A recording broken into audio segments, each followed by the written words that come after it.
Hello, everyone, and welcome to our second lecture in our unit on opioids. So we're going to continue from last time, looking at opioids, which we remember uh, comprise a large group of compounds, but they're fairly consistent in their effects. Some of these are naturally occurring, those are the opiates, and together they comprise opium along with some other compounds that aren't psychoactive. But opioids in general, and opiates in particular, have a long history. Uh, So we spent most of last time talking about that history, especially the history of opium and the opiates, which, because they're naturally occurring, have a longer history. The opioids are newer. They started showing up in the 1800s, uh, but obviously they have a history of regulation, which we'll talk about today. They also have a specific mechanism of action. There's a well understood way in which opioids affect the brain. It's very specific. As we'll see. Also, we'll talk about trends in usage and regulation designed to address that usage. So we'll talk about how opioids affect the brain today and how that affects behavior.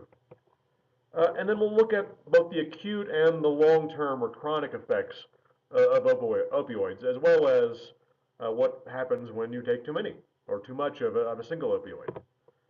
We'll also look at the regulations, many of which we've already talked about in our unit on regulation of drugs. If we recall, many of the early pieces of legislation in the 20th century were designed as a response to increase in opioid use and opium and later heroin in particular. Uh, so the opioids have had a very big impact on our legal system in terms of how our society approaches drug use. Okay, first let's talk about last week's discussion questions. So last week we were talking about over-the-counter drugs and dietary supplements. So the first discussion question was about over-the-counter drug abuse. And this is a reasonably sized category of drug abuse. Not all drugs are illegal, for example, or not all drug abuse is in illicit drugs. Of course, we've already talked about abuse of alcohol, for example. Uh, this coming week, we'll be talking about opioids, which some are illicit, some are prescription based. And you can have drug abuse in both categories. So it's not that drug abuse only exists in one domain of the law. Over-the-counter drugs are another common category of abuse. And here, the most common issue is balancing the risk of over-the-counter drug abuse with availability of over-the-counter drugs. Over-the-counter drugs have legitimate medical uses. That's why they're available. Uh, and the question is, to what degree should we try to stem the availability of over-the-counter drugs? Because no matter where we fall on that spectrum, we're going to restrict access or allow access, and that's going to cause one problem or another. Either people that legitimately need the drug won't have access to it or will have difficulty attaining it, or people who shouldn't be using the drug will have too easy a time getting it. And this is one of those cases where no matter where you fall in terms of policy, there are going to be either abuses or inconveniences. And the question is really, where do we need to draw that line? Do we need to have stricter controls on over-the-counter drugs? Should drugs that are currently over-the-counter be registered, or should you have to provide certain kinds of information? Um, and of course, that's already the case for things like pseudoephedrine, where you have to register that you're buying it. You can only take so much at a time in terms of purchasing it. And the question is whether we should do that for other drugs as well, because other drugs aren't necessarily precursors to things like methamphetamine, like pseudoephedrine is. But other drugs can certainly be abused. And demographically, they're most commonly abused by adolescents. And this is something else that comes up. So adolescents don't have access, or at least easy access, legal access, to things like alcohol. It may be harder for them to get other sort of prescription drugs. Uh, and so many times they will turn to over-the-counter drugs. And here's another question. If we limit the availability of over-the-counter drugs, will this simply cause people in this group to turn to something else? We've already talked about depressants and inhalants in particular. And inhalants are often common household items. They're not even sold in drugstores, things like cleansers, for example, other household cleaning products. Things that aren't regulated at all because they have a legitimate use that isn't even medical. So one of the questions is, if we start limiting over-the-counter drug availability, will that cause people to turn to inhalants, which tend to be far more dangerous? And of course, one common way to address this issue is education. And because the demographics of abusers tend to fall in the younger end of the spectrum, people often talk about in-school programs for education. And of course, education on things like what dosages are appropriate. That's usually printed on the label. But educating people as to how important taking the prescribed dosage is, the danger of taking more than prescribed or more than recommended of a drug, and also certainly the danger of combining drugs. And this is something that gets overlooked a lot. People talk about drug programs and talk about abstinence from alcohol, for example. We're not using marijuana, or not using, well, tobacco is not a great example. Uh, but certainly we're about to talk about opioids. And opioids by themselves are a potentially dangerous drug of abuse. But they become far more dangerous when they're used in combination with other drugs. And that effective combination is an important issue. And it's thought that people sometimes don't talk about it very much because it could send the mistaken impression that taking any single drug is okay and not dangerous. It's only combining them that you should avoid. And of course, there are drugs that by themselves can be dangerous as well, but combining them can be especially dangerous.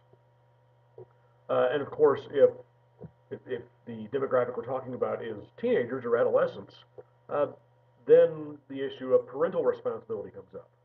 How careful should parents be in restricting access to over-the-counter as well as prescription drugs? Uh, where does the responsibility lie in terms of education? Does it fall on the parents? Does it fall on the schools? It's another important issue. Okay, the other discussion question was about dietary supplements. And dietary supplements are very popular here in the United States. And they've been on the rise for quite some time now. And the question was, why are these things so popular? And one answer is, or at least possible answer, is convenience. You don't have to go to a doctor. You don't need a prescription. And so these are things that people often take to try to address their health, try to improve their health, and you just go to the store and you buy it. So it's certainly convenient. And of course, one of the questions is, should it be that convenient? These are things that certainly affect the body. If they don't affect the body, what are they doing being sold as a product? But if they do affect the body, then where do we draw the line between something that a doctor needs to prescribe and recommend and something that anyone can buy? So one commonly proposed reason for the popularity of dietary supplements is the idea of a quick fix.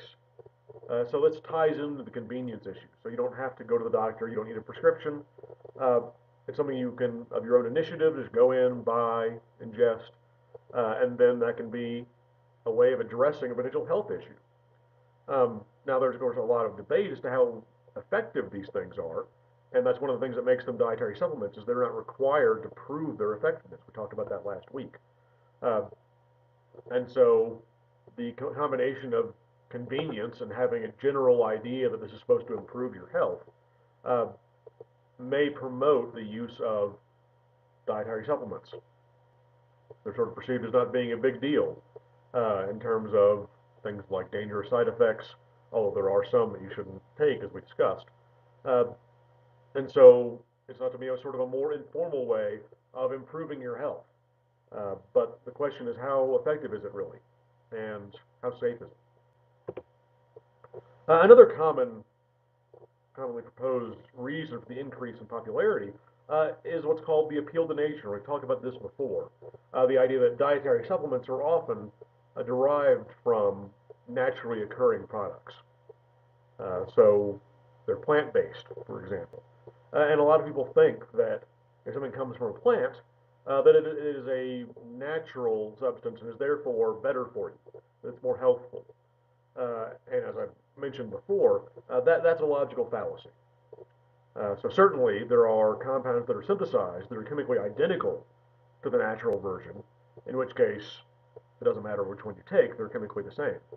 But also there are plenty of substances that are naturally occurring that can be harmful or even lethal, and there are plenty of synthetic substances that are benign or certainly helpful. And so it's not like uh, anything that's synthesized is bad for you. Anything that comes from nature is good for you. We should resist that impulse to think that just because something comes from nature, that it's cultivated naturally, that is necessarily healthful, that it can't hurt you. So definitely be wary of that issue. Yeah, a lot of dietary supplement marketers will emphasize that it's a natural product. And while it may be a natural product, that isn't necessarily a recommendation. It's not a condemnation either. Doesn't mean you shouldn't take it, but it's not evidence in either regard. So don't fall for the appeal to nature. Okay, going back to opioids.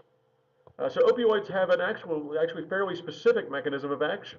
Unlike cocaine, which acts on a number of neurotransmitter systems, opioids, conveniently enough, act on what are called opioid receptors. Uh, and of course, opioids were discovered first, then opioid receptors, and so the receptors are named after the exogenous substance that activates them. And there are three subtypes. There are mu, kappa, and delta. Mu and kappa are both definitely involved in pain perception, mu probably being the more important of the two. Delta receptors aren't understood quite as well, but opioids do bind to them. And so that's an area of active research, what exactly delta receptors do. And these are found most heavily in what is called the midbrain central gray or the periaqueductal gray. Peri meaning near, and aqueductal meaning it's near one of the aqueducts, which are passages through the brain through which fluid flows. It's a cerebrospinal fluid, which envelops the brain and the spinal cord, protects it, is sort of a store for toxins that can then be shuttled away and processed. But anyway, these aqueducts, there are several of them in the brain, and they're just fluid-filled cavities. But this periaqueductal or midbrain central gray uh, is an area of gray matter that encapsulates that aqueduct. And it is heavily involved in pain perception. And this is, again, an area of active research, what all the midbrain central gray does, but it definitely is involved in pain perception and has a lot of these receptors, these opioid receptors. So as I said, the mu and the kappa receptors in particular are involved in pain perception. So if you activate these with opioids, pain perception is reduced. If you block those receptors, pain perception returns to normal. Interestingly, the mu receptors in particular are also found in the digestive system. So they're involved in intestinal motility, that is, in moving food through the digestive system. So if you shut those receptors down, if you shut down intestinal motility through the use of opioids, you end up with low intestinal motility, in other words, constipation, which is an unusual side effect for a drug. But you may have seen commercials recently for drugs that counteract opioid-induced constipation. Opioids are a very popular drug, both recreationally and by prescription, and so the digestive effects that result are an important issue. And so if you take opioids, your intestinal motility is reduced. That can be a problem.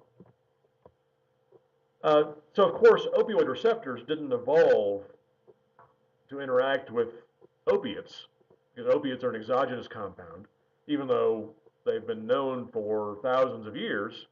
Of course, our species and our precursor species have been around for far longer than that. So these opioid receptors must be there to respond to endogenous compounds. And indeed they are. These were discovered not all that long ago. So the enkephalins are a group of these compounds, as are the endorphins.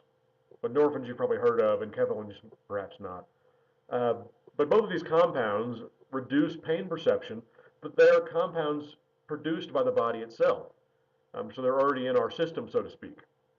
And endorphins get their name from endogenous morphine, because these are endogenous compounds made by the body, but they're similar to morphine. Now, of course, the endorphins came first, at least with regard to our nervous system, and morphine came later, but humans discovered morphine first, and so it's named after morphine as opposed to the endogenous compounds. And there are also opioid antagonists that have been discovered. And these are things like naloxone and naltrexone, uh, and this will come up in discussion for this week. But these are compounds that can be administered that block the effect of opioid receptors. And this can do a number of things. First, it'll recover your perception of pain, which is not always a good thing. But perhaps more importantly, if you've taken too high a dosage of an opioid, you can have decreased respiration and eventually death. And administering opioid antagonists can reverse that. So it'll fairly quickly and effectively reverse the effects of opioids, both the good and the bad. And so they are administered to people suffering from an opioid overdose. They can also, it's thought, perhaps, be used to alleviate dependence on opioids. By administering naloxone, for example, you can prevent the euphoric perception when it's there. It's a misperception that euphoria is always a component of opioid abuse. It's not, but the positive effects of opioids are diminished by administering naloxone. And so it's thought that you can wean someone off opioids by basically relieving them of their motivation to take them. If the opioids no longer feel good, then dependence is eventually decreased.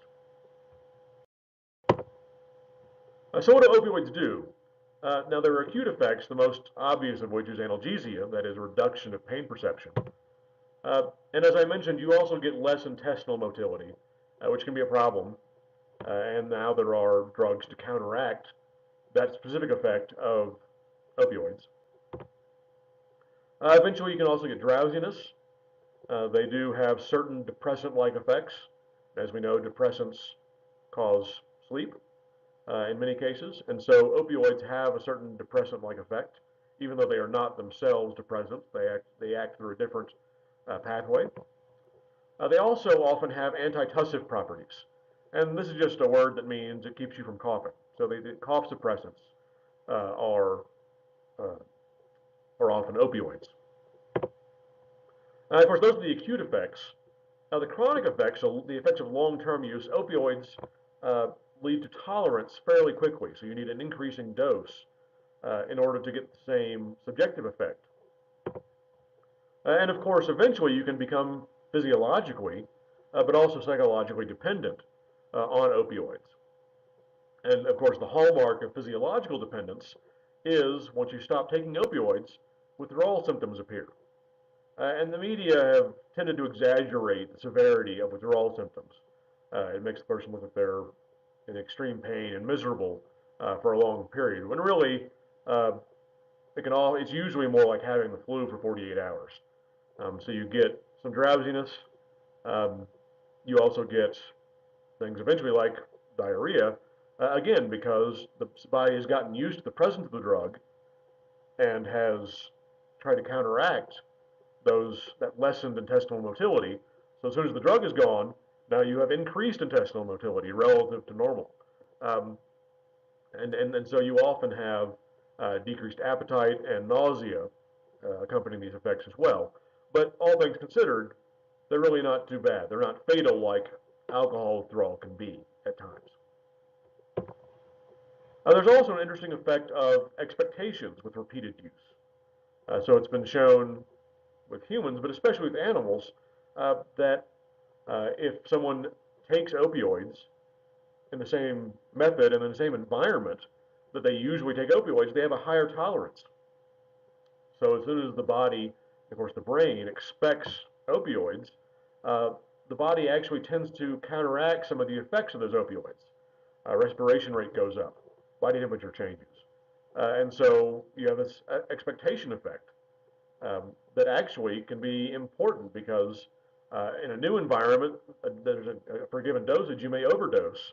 But in your usual environment, your body's already counteracting the effects of those opioids, and you don't overdose. So an interesting and important effect of expectations there. Of course, if you take too high a quantity of opioids, you can have opioid toxicity. And in its milder form, this is just nausea, but in more extreme form, you can get respiratory depression. So you eventually stop breathing, and of course that can kill you. Uh, and if you've seen the movie Pulp Fiction, uh, you have one of the characters overdoses on heroin and stops breathing. And the way they counteract it in the movie is by administering adrenaline to the heart. But that's actually not what you do. That's not an effective countermeasure because the problem isn't in the heart, it's in the brain. And so injecting adrenaline in the heart won't do anything. It's used for dramatic effect in the movie. But if you administer naloxone, then suddenly that person can recover very quickly. Also, of course, long-term effects of opioids. Uh, Chronic opioid use can have secondary effects on your health. Not in terms of direct toxicity, but uh, people who are addicted to opioids have to use them regularly. They put a large amount of their time and their financial resources toward obtaining opioids, which of course means there's less money for things like exercise, but especially nutritious food. So you often lose weight on opioids because you're spending your time and money on opioids. Of course, also, if you're an intravenous opioid user, uh, there's the risk of contamination with bloodborne pathogens if you're sharing needles. And of course, that's a big danger. And the spread of HIV was partially augmented by IV drug users. Okay, so what are the regulations in place that are designed to control opioids and opioid use? And of course, some of this we already went over in our unit on drugs and drug regulation. So I'm not going to belabor it again here. Uh, but just to remind you, the beginning of the 20th century, opioids were very popular. It's estimated perhaps 1% of the general population were addicted to some form of opioid. You also had the rise of patent medicines that have been going on since the mid 1800s. And these were mixtures that usually contained opium, alcohol, and then some other compounds. But these have become very popular as well, even though their claims were often inflated, both in terms of the effectiveness and for which disorders they were designed to treat. In 1906, you have the Pure Food and Drug Act, which of course was designed mainly to address inaccuracies in labeling. So making sure that the medicine had the contents that it said it had, not so much to ban opioids or to restrict their use. Later on, you have the 1914 Harrison Narcotics Act. And of course, this was a financial measure taxing opioids and trying to prevent opioid smuggling, in addition to cocaine smuggling. But again, this was not intended originally to ban opioids. A few years later, opioids uh, were banned for prescription use, uh, or at least many of them were, not all of them. Things like morphine, for example, heavily restricted. Heroin was banned. Um, but what that did was it changed the demographics. It changed what methods of administration were popular. So oral ingestion of opioids was severely decreased, but you had an increase in illicit IV use of opioids, for example. Later on in the 20th century, we have, for example, the Vietnam War, and Southeast Asia is a big producer of opium. So a lot of the U.S. population in Vietnam for the Vietnam War started using opioids, and heroin in particular. It's thought that as much as 5%, even after anti-drug measures were taken, as much as 5% of the troop population were using opioids in one form or another. And of course, this is just after the 1970 Comprehensive Drug Abuse Prevention and Control Act, enacted by Richard Nixon, where we have the invention of drug schedules, for example, and opioids were again part of that regulatory process. So for example, heroin is on Schedule 1. There's not really an accepted medical use for heroin. There are other analgesic agents that are at least as effective and not as high a risk for abuse and dependence. Most of the opioids are on Schedule 2. So are some medical applications, but they do still carry a high risk of abuse. There are a couple that are on Schedule 3. They tend to be less effective, so therefore carry less risk of abuse. Uh, but again, the majority are on Schedule 2. So who's using opioids? So early in the 20th century, of course, you had three major forms of opioid use. You had ingestion, and this is for patent medicines like laudanum, and others as well, things like paregoric. Uh, and then you also have inhalation. So smoking opium never became that popular in the U.S. Smoking opium, of course, uh, was a phenomenon in what were called opium dens, which were just places that you went to go smoke opium. Um, Very popular in Asia, a little bit in Europe, not as popular in the U.S. Of course, you had a fairly large Chinese immigrant population starting in the later 1800s, especially in the West of the United States. But smoking never really caught on as a method of administration.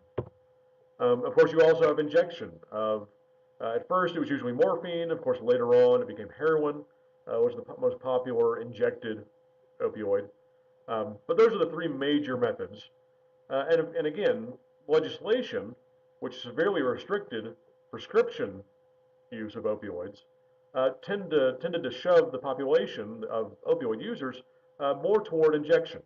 And so you saw a rise in illicit injection of opioids as you saw a decrease in use of things like laudanum. So we'll focus on heroin for just a moment here. So heroin, of course, is most commonly injected, but there are other ways of getting heroin into the body. You can inhale it, you can insufflate it or snort it, but most commonly it's injected. Demographic trends. Now it's interesting here because, again, we see a social component to how societies responded to drug use, and heroin use in particular. Uh, so the perception in the middle of the 20th century was that it was minorities that were using heroin intravenously, that middle class white America was using mainly oral forms of opioid use, but that minorities were using injections of heroin. And so, as might be expected, that became a more stigmatized form of opioid use, and minorities represented a disproportionate number of prosecutions and incarcerations for opioid use. Recently, of course, uh, opioid use and heroin use has changed to be sort of more even. There's an increase in the number of women users of heroin, whereas before it was predominantly male. Increase in white users, whereas before the perception was that it was minorities that were using it. It's still the case that it's mainly lower income individuals in urban environments. That's still true. Uh, but the fact is that heroin use is on the rise. Your book points out that a rise in drug use does not an epidemic make, so using the term epidemic is a bit sensational. The overall use of heroin is still relatively low, even compared to prescription abuse of opioids. And of course, recently there have been changes in the purity of heroin. So a couple decades ago, it was usually very impure. It was only 5% heroin, whereas more recently, starting in the 70s and 80s, but certainly now, you can have as high a purity amount of pure heroin as 70%. Which of course is something we've seen again and again for illicit drug use. That's one of the dangers, is the variability in the purity of the product. So it's very hard to estimate. And so if you're used to a low purity and you suddenly take a high purity drug, you're going to be at risk for overdose. So that's an important trend to be aware of as well. So of course it's not just heroin. There are also prescription opioids that are commonly abused. So hydrocodone and oxycodone. So these are things like Percocet, OxyContin, Vicodin. So these are the brand names for these substances. These are very commonly abused, and it's often not someone who's recreationally using a drug. It's often someone who has chronic pain. And so to alleviate that pain, they are prescribed these opioid compounds. And then, of course, eventually they become dependent on them. So if you go off these opioids, suddenly the pain comes back, and usually comes back in a more severe form than it was before. So you have a real incentive to stay on these opioids despite the negative long-term effects they carry. And of course, there's always still the risk of overdose with prescription opioids. Even though you don't have the variation in purity, um, people that are seeking, especially to alleviate pain, can take too much of the opioid. So we still have that risk of overdose, even though the purity is a known quantity. Okay, so that will do it for our unit on opioids. So next lecture, we will talk about performance-enhancing drugs. That will be the first half of the next week. So of course, performance-enhancing drugs, everyone typically thinks of steroids, but it's not as simple as that. We'll talk about the history of performance-enhancing drugs. And the stimulants are actually a common category of performance-enhancing drugs. Of course, we can't talk about performance-enhancing drugs, and especially in the athletic domain, without talking about steroids. So we'll talk about those as well. And that will be our next lecture. So I will see you then.